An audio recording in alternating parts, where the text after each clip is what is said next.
Bill Bruce from FoodBev Media. I'm here at the biannual IFE show with Christopher McCuin, the event director of IFE. Christopher, what's the trends that you've seen here this year? What's different from 2 years ago?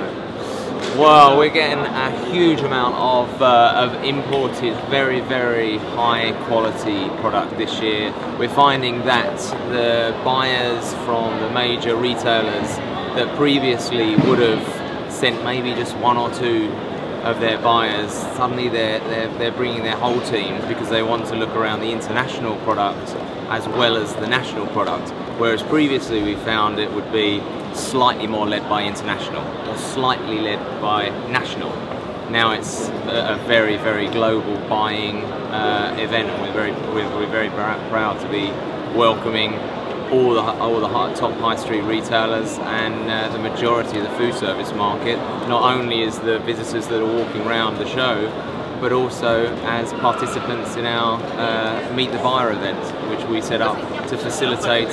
I believe we're facilitating over 200 meetings in 3 days. So just to try and bring new products and innovation into the high street. Okay, and I've been around the show. It truly is international. How many countries are represented here?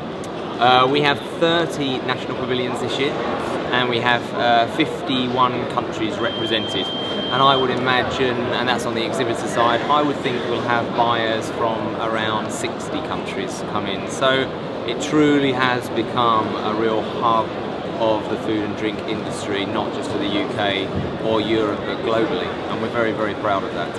And in terms of product groups, what's the biggest trend change you've seen since the last thing? Or you've seen a lot of bakery products here, a lot of frozen yogurts. What's your take on the up and coming categories? Well, we have got quite a lot of coconut water people signing up. It does seem like to be a new trend. But like you say, bakery does continue to be a leading source of innovation, and actually a lot of the products that are similar to what they were for IFE 2011, even though they're slightly innovative, what a lot of them have done, their packaging has changed a huge amount, and we've really noticed that. And in a lot of our, we run a big Fresh Ideas tasting competition. Yeah. And that has really opened up to have a packaging side to it. Hence Protobac. Hence the link to Protobac, because it was so vital for our exhibitors, and that has become very much a new product trend. Even though it's not a taste new product, it has led a huge amount of innovation and change. Very interesting. And what about the future? What about 2 years from now? What do we expect to see that will be different? What we have really noticed as the change from 2007, 2009, 2011, previously we had many people coming in at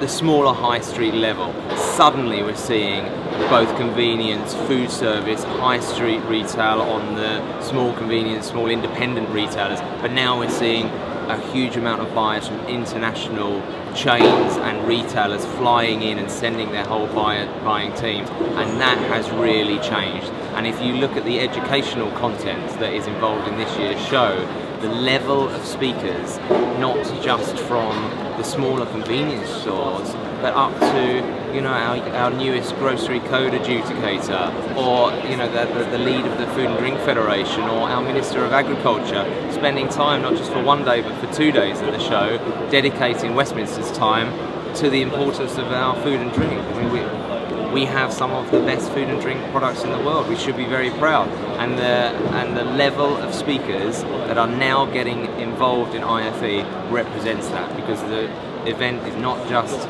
about buying new products, it's also about being educated in where the future of this product is going. And IFE is not now just an exhibition, it's a true industry event, and that's a real change. That's quite an achievement. Well, I wish you success for the rest of the show. Thank you very much. Thank you very much.